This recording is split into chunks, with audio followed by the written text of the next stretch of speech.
Hello everyone. Today I'm going to talk about obstructive sleep apnea. I am Dr. Arik Delacruz. I am an ENT consultant at the Medical City. I am also a fellow of the Philippine Society of Otolaryngology Head and Neck Surgery. So my references for these lectures are from the Philippine CPG on the diagnosis and management of obstructive sleep apnea. This was developed by the Philippine Society of Sleep Medicine together with the Philippine College of Chest Physicians, as well as with the Philippine Academy of Sleep Surgeons. This was released around April of 2016, and I also got material from Cummings Otolaryngology, Head and Neck Surgery, and also a journal from the American Academy of Family Physicians. So to answer what is obstructive sleep apnea, we should first define what is sleep apnea. So sleep apnea is defined as stopping of breathing during sleep for more than 10 seconds. And you will also encounter the term hypopnea, which is the reduction of breathing during sleep for more than 10 seconds. When sleep apnea is obstructive, meaning that the upper airway during sleep is obstructed. So this is our airway when we sleep, and when the airway gets obstructed and our breathing stops, then we call that obstructive sleep apnea. This obstruction usually occurs in the collapsible areas of the upper respiratory tract on supine position. So these are in the soft palate, as you can see here, and tongue. Okay, this one. So these are usually the collapsible areas. Notice when air cannot get in, it will send a signal to the brain that there is no ventilation occurring, and it will prompt the brain to wake the patient up to gasp for air, as you see in the video. So this is usually what happens in a patient with obstructive sleep apnea. So obstructive sleep apnea should be differentiated from a central sleep apnea, wherein the brain does not send signals to the body to breathe. It should also be differentiated from hypoventilation syndromes, wherein there is insufficient breathing tied to other health problems like COPD or pulmonary hypertension. So, obstructive sleep apnea is part of a spectrum. So, here we have normal breathing, then we may start with snoring, then we have obstructive sleep apnea. So, here in the video, when there is some kind of proximity and there is vibration, snoring will be observed. So, here we have the uvula. If you observe it from above using a flexible laryngoscope, the uvula part of the soft palate will actually vibrate against the posterior pharyngeal wall and resulting into snoring. So there's some kind of proximity. And here in obstructive sleep apnea, there is a total collapse and patient do not really breathe, and thus it prompts the brain to wake the patient up to gasp in order to breathe. Here in another video, patient gasp so that it opens the airway, and when it collapses back again, the cycle continues throughout the night. So what causes OSA? Classically, OSA was thought to be a structural problem wherein there is a collapse of the upper airway, usually in the retropalatal area, this one, and the retrolingual area over here. You can still have OSA even if you have a favorable upper airway anatomy.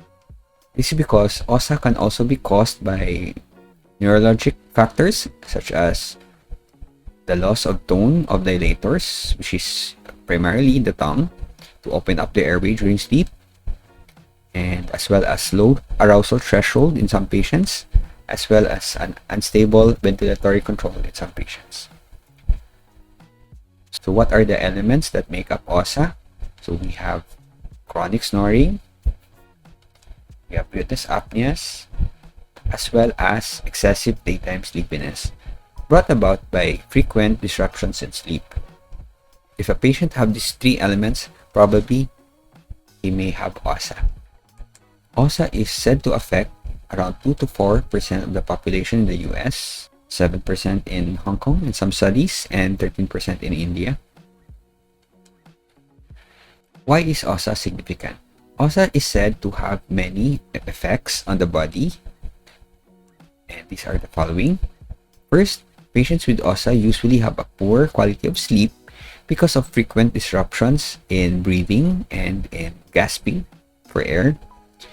And this will result into excessive sleepiness throughout the day, as well as a feeling of fatigue, attention, memory, and executive functions, as well as irritability, anxiety, and mood swings.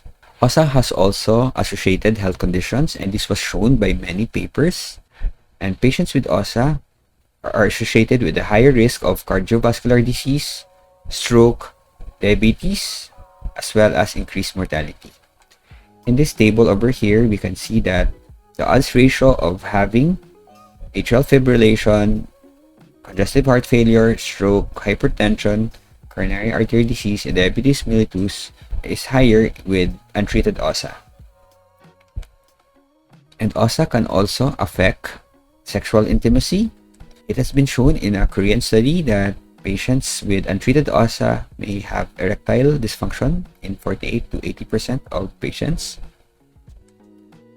as well as it results to sleep-deprived partners. So how do we look for OSA? Studies have shown that there are 3 major risk factors for developing OSA, including a local study, and these are male, if you're in the old age, more than 50 years of age, and if you are in the obese BMI. Just have to remember 3 of these. These are the majority of patients with OSA. Physical exam. Increased neck circumference. You may have a high risk for OSA if you have a neck circumference of more than 17 inches in males and 16 inches in females. If you have an obese BMI, you have a modified Malampati score of 3 or 4. If you have big tonsils, if you have a big tongue, just like this one, the tongue is so big that it already has serrated edges because it presses against the arch of the teeth. If you have a enlarged uvula, like in this case, if the patient has rethognathia, it's like this one, you have a very small jaw, and if you have an overjet, because overjet means that the mandible is usually more posterior. The same with this one, it includes the airway because of the tongue. Special procedures such as the flexible laryngoscopy can evaluate the airway in real time, and it can detect narrowing in the nasal airway and the palatal airway and the lingual airway. Flexible laryngoscopy also affords us to evaluate for airway collapse in an awake patient by telling the patient to do the Muller's maneuver, wherein we instruct them to inhale against a closed glottis with their nose and mouth closed, because this will trigger an airway collapse. We may also use questionnaires to look for OSA. There are many questionnaires to know the OSA risk of a patient, and the most used are the Berlin questionnaire and the Stop-Bank questionnaire. It should be noted that the use of questionnaires is more useful to rule out OSA in a patient rather than to rule it in. We also use a questionnaire to know how sleepy the patient is, and for that we use the Epworth Sleepiness Scale. Why do we have to use this? Because one of the elements that make up OSA is excessive daytime sleepiness. So Stop-Bank questionnaire for OSA risk, you have 8 questions, and it corresponds to the 8 letters of the Stop-Bank. This is actually a questionnaire developed by an anesthesiologist to know if their pre-surgery patients has a high risk for OSA or not. A patient is deemed to have a high risk of OSA if they score 5 out of 8. Next is Berlin. It also evaluates if the patient is high or low risk for OSA. And take note, we have validated Filipino versions of Berlin questionnaire as well as Stop-Bank questionnaire.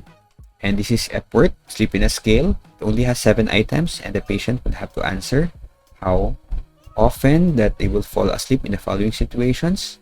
And a score of more than 10 indicates the patient is sleepy. So what are the populations need to be screened for OSA? Number 1 are the very sleepy people. Probably OSA can explain why they are very sleepy. And also the high-risk patients, those with features of OSA and with complications of OSA like hypertension or diabetes or metabolic syndromes. Mission critical workers, wherein falling asleep in a job may be dangerous to them. It's like pilots, bus drivers, taxi drivers, astronaut, military, etc. Much attention has been given to screen drivers for OSA because drivers with untreated OSA tend to have more accidents. And a local study with bus drivers as their subjects showed that 46% of them have OSA symptoms, and that is very dangerous. So how do we diagnose OSA? Number one is we let the patient undergo polysomnography, or what we call the PSG, and this is the gold standard to diagnose OSA.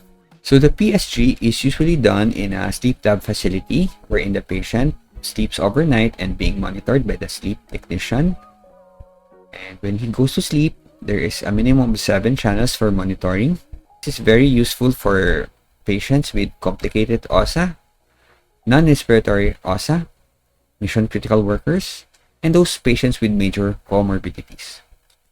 What they're looking at in polysomnogram are the apnea and hypopnea events, so-called AHI, and if you have a 5 or more AHI per hour, you will be diagnosed with OSA.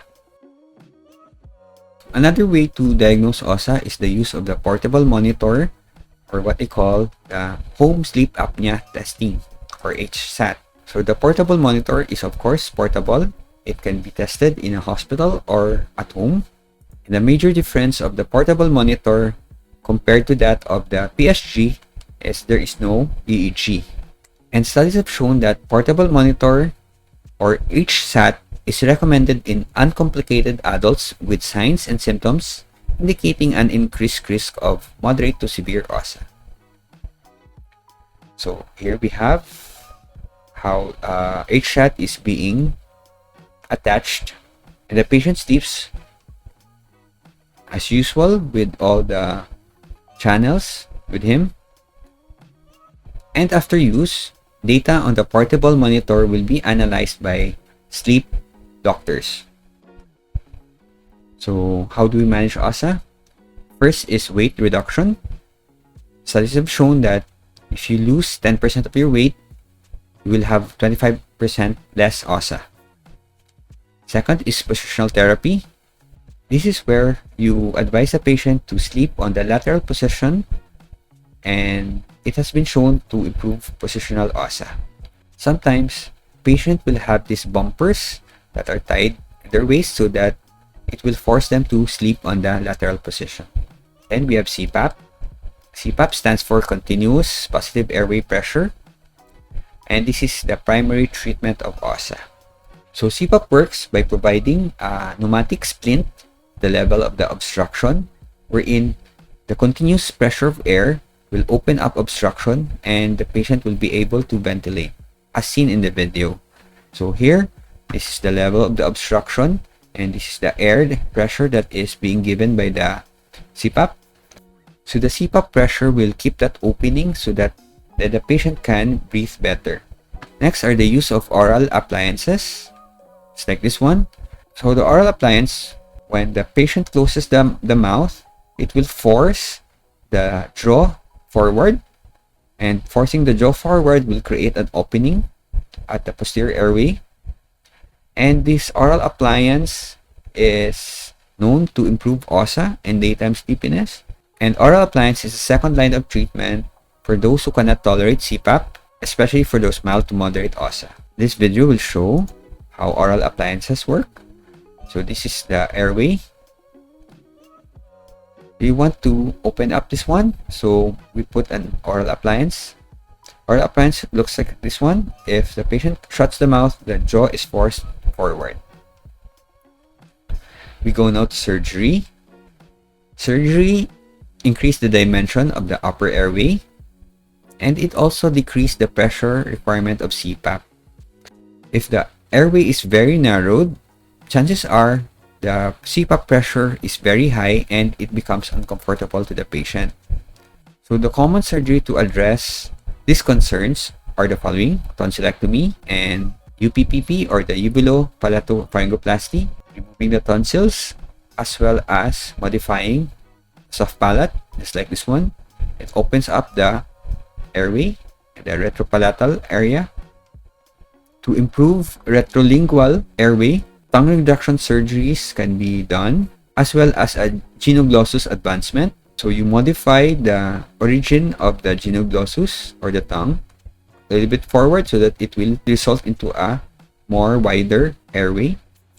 And one of the very advanced surgery is the maxillomandibular advancement, wherein you advance both the maxilla and the mandible forward, thus opening the posterior airway because you move the tongue forward, as well as keep the occlusion between the arches of their teeth. Let me talk a little about OSA in children. So OSA in children, the obstruction is usually caused by the tonsil and adenoid hypertrophy. It's like this one. So this is the site of the adenoids, and this is the site of the palatine tonsils. Usually they are enlarged in children, as you see in this graph. So the adenoids reach the peak size at around 4 years of age, and the tonsils around 6 years of age. So at this point, from 4 to around 7, the airway of children, especially the retropalatal airway, may become very narrowed when they sleep supine. OSA in children have the following symptoms: excessive sleepiness, memory and attention problems, which is more measured in their school performance. They also tend to exhibit hyperactivity, and some of them will have enuresis as one of their symptoms. Surgery in the form of tonsillectomy and adenoidectomy may be required for these children with OSA. So in summary, obstructive sleep apnea is an upper airway problem and is snoring but with apneas and daytime sleepiness, has many negative health effects, and its risk can be detected by PE, by laryngoscopy or using questionnaires, can be diagnosed using PSG or HSAT or portable monitors, and can be treated from non-surgical to surgical. Thank you for your time, and if you have questions, you can reach out to me by visiting this site, and have a good day.